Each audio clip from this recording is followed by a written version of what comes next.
நீங்களும் கலைஞரும் காதலன் காதலி மாதிரின்னு நிறைய இடத்துல உங்களுடைய பேச்சை வச்சு நான் புரிஞ்சுக்கிட்டேன். உங்களை காதலனை எந்த அளவுக்கு இழந்திருக்கிறீர்கள்? கடவுளை பக்தன் காதல் என்று அழைக்கிற போது கலைஞரை நான் காதலி என்றோ என்னை அவர் காதலர் என்றோ அழைத்துக் கொள்வதில் என்ன பிழை? இந்த இடத்தில்தான் அதிகாலையில் அவரோடு பேசுவேன். 7 மணிக்கு அவர் அழைப்பார் அல்லது நான் அழைப்பேன். இப்போது என் வாழ்க்கையில் பாதி பலத்தை நான் இழந்து விட்டேன். எனக்கு ஒரு மன அழுத்தம் நேர்ந்தால் கொட்டி தொலைக்க ஆள் இல்லை. அந்த நாட்கள் தொலைந்த பிறகு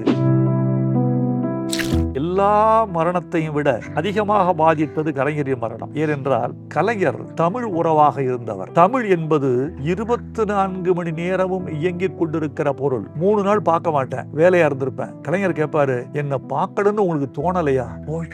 இவ்வளவு நினைக்கிறாரே.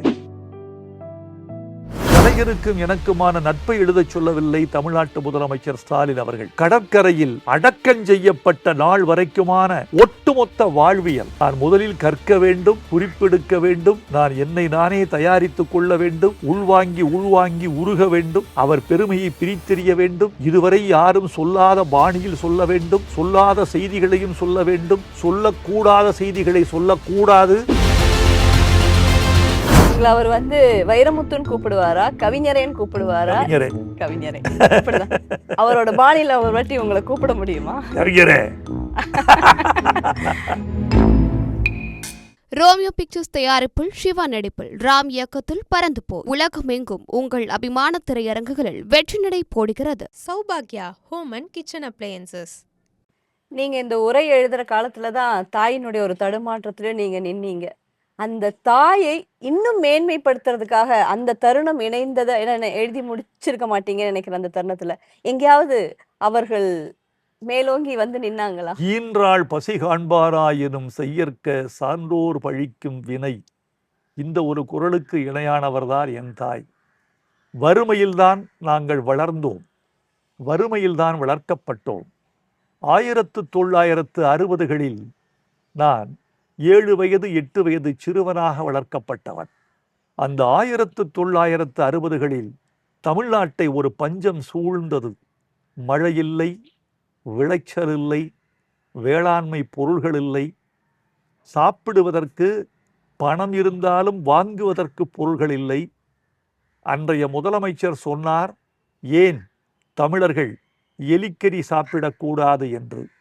நான் அவர்கள் பெயரையெல்லாம் சொல்ல விரும்பவில்லை. ஏன் எலிக்கறி சாப்பிடக்கூடாது என்று கேட்ட காலம் நாங்கள் வளர்க்கப்பட்ட காலம். அப்படி ஒரு வறுமை. இது குடும்பத்து வறுமை அல்ல, சமூகத்தின் வறுமை, ஒட்டுமொத்த தமிழ்நாட்டின் வறுமை. ஒடுக்கப்பட்ட மக்களின், நடுத்தர மக்களின், வேளாண்குடிகளின் பெரு வறுமை இருந்த காலம். அந்த வறுமைப்பட்ட காலத்தில் எங்களுக்கு சோளச்சோறோ, கேழ்வரகு கூழோ, சாமைச்சோறோ ஏதோ ஒன்று எங்களுக்கு நேர்மையாய் உணவு ஊட்டி எங்களை வறுமையிலும் நேர்மையாய் வளர்த்தவர் என் தாய் என்பதுதான் என் தாய்க்கு நாங்கள் கொடுக்கிற மிகப்பெரிய புகழஞ்சலி. அந்த தாயை ஈன்றாள் பசி காண்பானாயினும் செய்யற்க சான்றோர் பழிக்கும் வினை என்ற குறளை நினைக்கிற பொழுதெல்லாம் என் தாய் வறுமைக்கு விரோதமாய் எங்களுக்கு நேர்மைக்கு விரோதமான செயலில் எங்களை ஆற்றுப்படுத்தியதில்லை. நாங்களும் என் தாய் வறுமைப்பட்டிருக்கிறாள் என்பதற்காக நேர்மைக்கு விரோதமான எந்த செயலையும் செய்ததில்லை, அவர்கள் செய்ய அனுமதித்ததில்லை. இந்த குறளோடு என் தாயும் வாழ்கிறார், வள்ளுவரோடு என் தாயும் நினைக்கப்படுகிறார். ஏன்னா உங்களுக்கு அம்மானா ரொம்ப பிடிக்கும்னு தெரியும், கேட்டும் இருக்கு. அதனாலதான் இந்த இடையில அந்த ஒரு கேள்வி. குறள் நிறைய குறள்கள் நம்ம கேட்கும்போது நிறைய விஷயங்கள் நமக்கு தோணும். ஆனா எப்போதுமே உங்க மனசுல கோபம் வந்தாலும், ஆத்திரமா ஒருத்தர் திட்டணும்னு நினைச்சா கூட நம்மளால திட்ட முடியாத ஒரு ஒயிட் காலர்ல இருக்கிறதுனால என்ன குறள் எழுதி திட்டணும்னு ஆசைப்படுவீங்க அல்லது கோபப்படணும்னு ஆசைப்படுவீங்க? இன்னா செய்தாரை ஒருத்தல் அவர் நாண நன்னயம் செய்து விடல். ஐயா, எதுவரை நன்னயம் செய்து விடல்? இன்னா செய்தாரை ஒருத்தல் அவர் நாண எதுவரை, அவர் நாணும் வரை. எதுவரைன்னு கேட்டீங்கல்ல, அவர் நாணும் வரை. எதிரி வெட்கப்படட்டும். வெட்கத்தை போல் ஒரு தண்டனை உண்டா எதிரிக்கு? அவன் கலங்குவதை போல் ஒரு தண்டனை அபராதம் விதிக்க முடியுமா? நீங்க ஒரு குசும்புக்கார பெண் இப்படி ஒரு கேள்வி கேட்பீர்கள் என்றுதான் வள்ளுவர் அவர் நாணன்னு ஒரு அடைமொழியை போட்டார். எது வரைக்கும்? அவர் நாணுகிற வரைக்கும், அவன் வெட்கப்படுகிற வரைக்கும் நன்மை செய்வதை நிறுத்தாதே, நன்மை செய். அதான் இது ஒரே ஒரு விஷயம். நீங்க கேட்கறது இன்னொரு பொருள் இருக்கு. இது நடைமுறையில் சாத்தியமா? எனக்கும் கோபம் வரும். எனக்கு நிறைய கெட்ட வார்த்தைகளும் தெரியும். கெட்ட வார்த்தைகளை கற்றுக் கொடுத்தது கிராமம். ஆடு மேய்க்கும் போதும் மாடு மேய்க்கும் போதும் உழவு வெளிகளிலும் விறகெடுக்க செல்லும் போதும் திறந்த வெளி வாழ்க்கையில் நிறைய நிறைய கெட்ட வார்த்தைகளை அந்த தோழர்கள் பேசுவார்கள். அதிலிருந்து நானும் மெல்ல மெல்ல என் செவி வழியே கேட்டுக்கொண்டேன். அந்த கெட்ட வார்த்தைகளை பயன்படுத்தி யாரையும் திட்டலாம். கெட்ட வார்த்தைகளைப் போல ஒரு மனிதனுக்கு வடிகால் வேறொன்றும் இல்லை. கெட்ட வார்த்தைகளை கெட்ட வார்த்தைகள் என்று யாரும் கருதி விடாதீர்கள். கெட்ட வார்த்தைகள் அகராதியில் இடம்பெறாத சொற்கள், வாழ்வில் அதிகம் புழங்கப்படாத சொற்கள். ஆனால் கெட்ட வார்த்தைகளைப் போல மனிதனுக்கு வடிகால் என்பது எதுவும் இல்லை. வடிகால் வேண்டுமா? கெட்ட வார்த்தைகளை சொல்லி தொலைத்து விடு. அந்த கெட்ட வார்த்தை உனக்கு நன்மை செய்துவிட்டு விலகி வெகு தூரம் போய்விடும். அதன் பிறகு யோசித்துப்பார். கெட்ட வார்த்தைகள் பயன்படுத்தப்பட்டவரை கூட நல்ல வார்த்தைகளால் தழுவிக்கொள். இன்னா செய்தாரை ஒருத்தல், தண்டித்தல்கிறாரு. நன்மை செய்வது என்பது தண்டிப்பது. அவருக்கு நன்மை செய்வதல்ல, அவரை தண்டிப்பதற்கு இதுதான் வழி. அவர் நாணுகிற வரைக்கும் நன்மை செய்வதுதான் இன்னா செய்தவரை தண்டிக்கிற வழி. இதை நீங்களும் பயன்படுத்துங்கள், பின்பற்றுங்கள். ஐயா, நம்முடைய தமிழ்நாட்டு முதல்வர் ஸ்டாலின் ஐயா உங்ககிட்ட கேட்டாரு, உங்களுக்கும் கலைஞருக்குமான நட்பை நீங்க புத்தகமா எழுதுங்கன்னு. நீங்க உடனடியா மிக விரைவில் ஒரே வருஷத்துல நான் உரை எழுதி தரேன்னு சொல்லி தாவி குதிச்சிட்டீங்க. அரியா பிள்ளையின் கேள்வியான கூட வச்சுக்கோங்க. நீங்களும் கலைஞரும் காதலன் காதலி மாதிரின்னு நிறைய இடத்துல உங்களுடைய பேச்சை வச்சு நான் புரிஞ்சுக்கிட்டேன். உங்களை காதலனை எந்த அளவுக்கு இழந்திருக்கிறீர்கள், அல்லது அவரை காதலியாக ஏற்று நீங்கள் எந்த அளவுக்கு. காதல் என்ற சொல் இருக்கிறதேம்மா, இது ஆணுக்கும் பெண்ணுக்கும் மட்டும் வருகிற சொல் அல்ல. பெண்ணுக்கும் ஆணுக்குமான நட்பு மட்டும்தான் காதல் என்பதல்ல. காதல் என்பது பெரும்பொருள். காதலாகி கசிந்து கண்ணீர் மல்கி என்று ஞானசம்பந்தர் பாடுகிற போது இறைவனுக்கும் அவனுக்குமான நட்பு அந்த காதல். காதல் என்பது பேரன்பு. அந்த பேரன்பை காதலாகி கசிந்து, கண்ணீருக்கு முன்னால் வருகிற நிலை கசிதல். கண்ணீர் கடைசி நிலை. காதலாகி கசிந்து கண்ணீர் மல்கி காதல். தசரதன் சொல்லுகிறான் தன்னுடைய மகன் ராமனை, என் காதல் திருமகன் ராமன். அவன் கைகையை சொல்லல, கோசலைய சொல்லல காதலின்னு. காதல் திருமகன் ராமன். மகனை தந்தை காதலன் என்று அழைக்கிற போது, கடவுளை பக்தன் காதல் என்று அழைக்கிற போது, கலைஞரை நான் காதலி என்றோ என்னை அவர் காதலர் என்றோ அழைத்துக் கொள்வதில் என்ன பிழை? ஒரு பிழையும் இல்லை. அது அப்படித்தான். அந்த காதல் தமிழ் காதல்.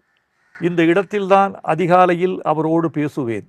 7 மணிக்கு அவர் அழைப்பார் அல்லது நான் அழைப்பேன். இந்த பறவைகளெல்லாம் சுற்றி சுற்றி எங்களுக்காக பின்னணி இசை இசைத்து கொண்டிருக்கும். இந்த பின்னணி இசைக்கு மத்தியில் அவரும் நானும் பேசுவோம்.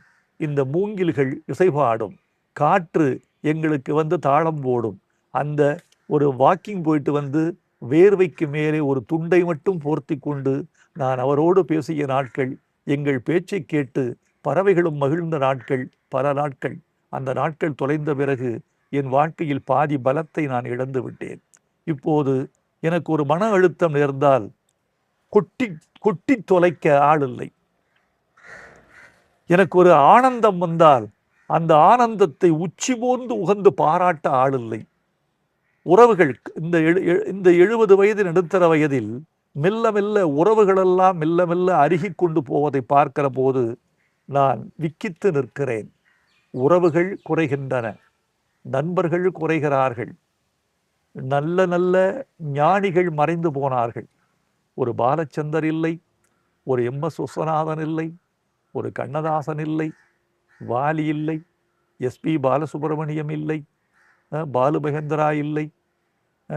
எத்தனையோ நண்பர்கள் இழந்து போனார்கள்.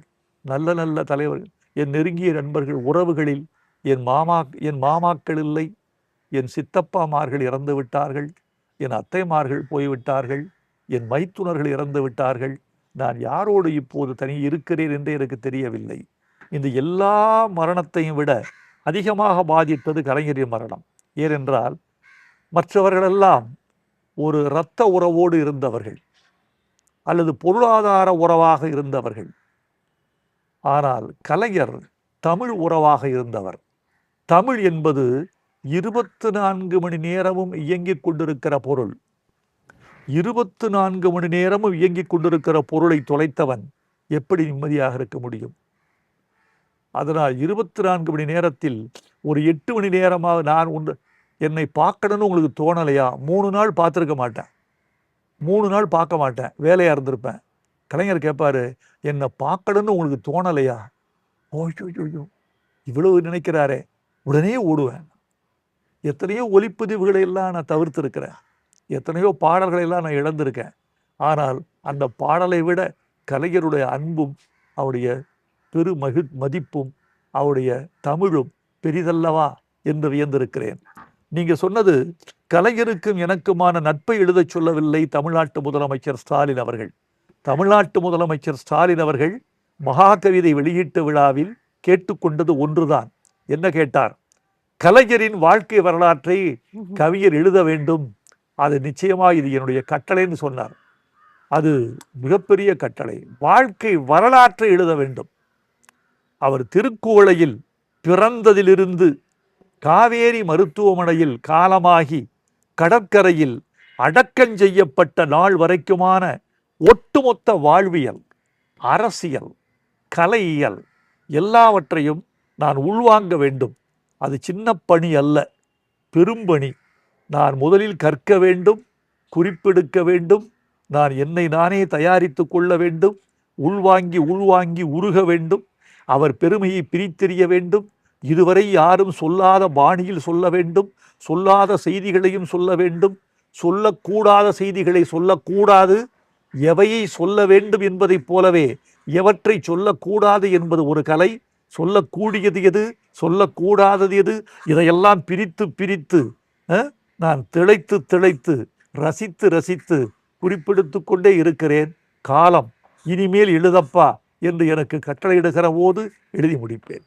கலைஞர் இப்ப இருந்திருந்தாருன்னா நீங்க என்ன சொல்லி நான் எழுதிட்டு இந்த புத்தக வெளியீட்டுக்கு வாங்கன்னு சொல்லி இருப்பீங்க? ஐயா, நீங்க கலைஞர் உரை என்று திருக்குறளுக்கு எழுதியிருக்கிறீர்கள். கலைஞர் உரையை விட நான் பெரிதாக சாதித்து விட்டேன் என்று நினைக்கவில்லை.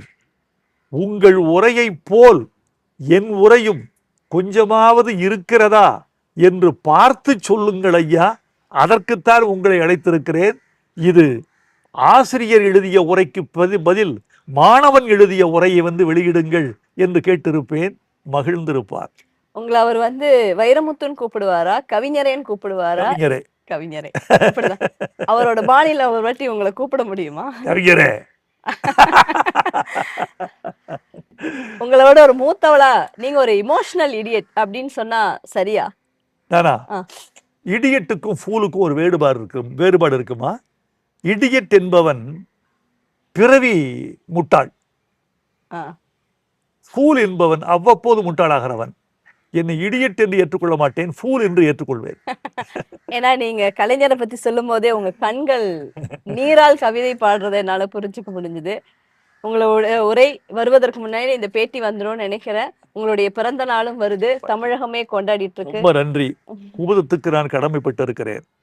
என்னுடைய நூலில் எழுதியிருக்கிறேன், கவிதை ஆற்றங்கரையில் இருந்த என்னை நாவலாற்றங்கரைக்கு அழைத்து வந்ததே குமுதம்தான். ஒரு நாள் ராக்கி ரங்கராஜன் அவர்கள் எனக்கு தொலைபேசியில் கூப்பிட்டு, நீங்கள் ஏன் ஒரு நாவலை தொடராக எழுதக்கூடாதுன்னு கேட்டார். நாவலா? எனக்கா? வராதே ஐயா.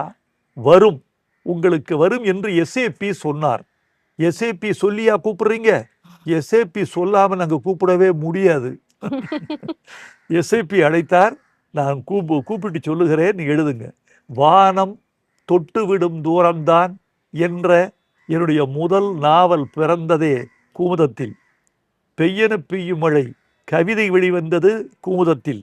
நீங்கள் எல்லாம் கொண்டாடுகிறீர்களே அம்மா கவிதை, முதலாய் அம்மாவுக்கு இந்த கவிதை வெளிவந்தது கொஞ்சம் தேநீர் நிறைய வானம் என்ற தொடரில் வெளிவந்ததுதான் முதலாய் அம்மாவுக்கு. இப்படி குமுதம் என் வாழ்வோடும் இலக்கியத்தோடும் என் வெற்றியோடும் புன்னகையோடும் கண்ணீரோடும் நிறைய சம்பந்தப்பட்டிருக்கிறது. அந்த குமுதம் வள்ளுவர் மறை வைரமுத்து உரைக்கு சிறப்பு பேட்டி எடுக்க சிறந்த ஒரு தமிழ் தெரிந்த ரேகா நாயரை அழைத்து வந்தது எனக்கு மகிழ்ச்சி. உங்க மேல எனக்கு ஒரு பாசம் உண்டுமா? என்ன பாசம்னா, நீ பிறப்பால் ஒரு மலையாள பெண்ணாக இருந்தாலும் மொழியால் தமிழச்சி மாதிரியே வாழ்கிறீர்கள். கவிதை எழுதுகிறீர்கள், கட்டுரை எழுதுகிறீர்கள், முகநூலில் எழுதுகிறீர்கள், நிறைய கவிதைகள் நிறைய பிரசுரமாக இருப்பதாக அறிகிறேன். நீ தொடர்ச்சியாக எழுதுங்க. உங்களை மாதிரி பெண்கள் நிறைய வரணும் இந்த துறைக்கு. எழுத்து சமூக செயற்பாடு எல்லாவற்றிலும் வரணும். குமுதத்துக்கு நன்றி, உங்களுக்கு நன்றி. வணக்கம். வணக்கம் உங்களுக்கல்ல, வள்ளுவருக்கு வணக்கம். உங்களுக்கு நன்றி. வணக்கம். ரொம்ப நன்றி.